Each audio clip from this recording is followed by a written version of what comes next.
नहीं उठा रही। किस बात का गुस्सा है? कहाँ गई थी आप दादी जान? कहाँ थी अब तक?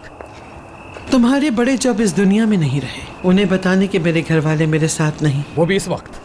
कब्रिस्तान में जाने का कोई वक्त होता है क्या?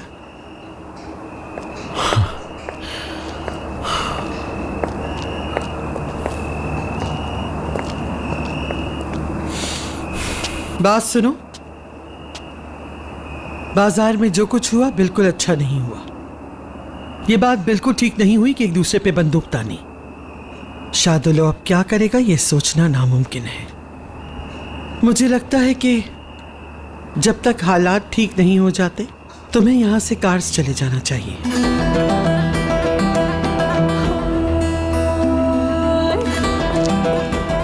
क्या कहा आपने दादी? मैं जरा समझा नहीं। हाँ, कुछ देर पहले तो आप मुझसे इस बात पर नाराज थे कि मैं हवेली क्यों छोड़कर गया। तुम्हें लगता है मैं तुम्हारी दुश्मन हूं? मेरा सिर्फ एक ही दुश्मन है और वो शादुल्लाह है। मीरान, मैंने तुम्हें पाला है। मेरे लिए सबसे ज्यादा जरूरी बात तुम्हारी हिफाजत है।